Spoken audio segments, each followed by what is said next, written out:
Hello hi सम्पूर्णलाई welcome to my YouTube channel. भनेदेखि चाहिँ आज चाहिँ यसो डाँडाकाँडाको सिनहरू घर वरिपरिको देखाउँदैछु। आज भनेपछि चाहिँ म अलिक छुट्टै तरिकाको भिडियो बनाउँदैछु है त। आज म मेरो निबाउकोमा जाँदैछु। किन जाँदैछु भन्दाखेरि तपाईँहरूलाई अहिले म भन्दैछु। ओ कना फिरे पर बाबा यहाँ आउँदैछ। कता घर हिँडेको आउनु। अनि म चाहिँ टक्कसँगले भिडियो बाबा चाहिँ टक्कसँगले रोटीहरू हाल्यो काम गर्नुहुन्छ। म पनि उताउतै बाबा चाहिँ तिर जाँदैछ भनेपछि चाहिँ आजको दिनहरू पनि यसै तरिकाले अल्याङ पल्याङ गर्दै नै बिताइयो। भैँसीलाई घाँस काट्ने कामहरू निरन्तर चलि नै राख्छ, घरको खाजाना खुजुरुङ कामहरू भनेदेखि यतिखेर चाहिँ बेलुकाखेरि चाहिँ म छेउ गाउँतिर निस्किँदैछु है त। अरू भिडियोहरू अपलोड गर्ने नै छु। हस् त। यसमा चाहिँ खतरा लाग्दछ हौ किरा है।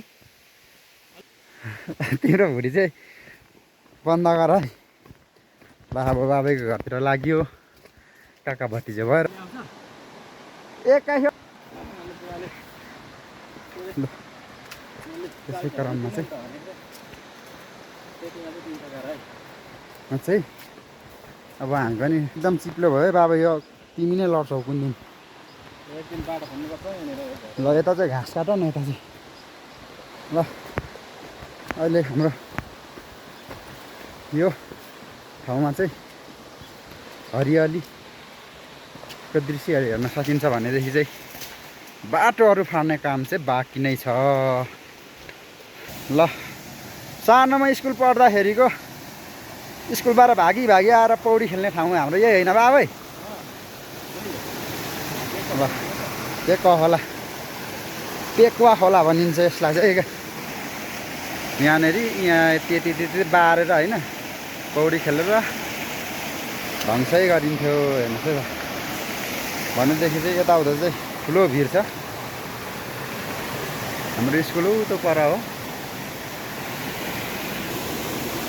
यहाँ काफालको रुख पनि थियो होइन।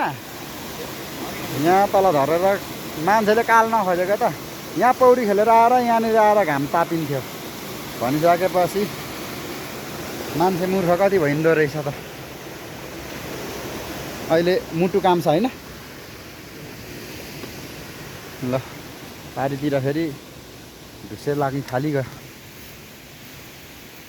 आज चाहिँ म मेरो आदरणीय काकालाई पर्खेर भयो भने यो लट्टा चाहिँ हान्ने नै छु होइन कान्छा।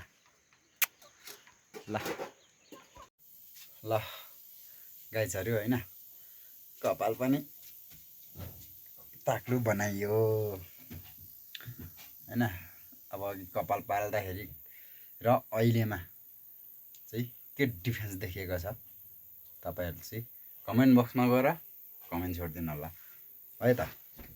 म चाहिँ कपाल काटेर आइसकेको छु खानासाना खाएर टाकटुक होइन। तर छोरीले चिनेन र गाह्रो भयो।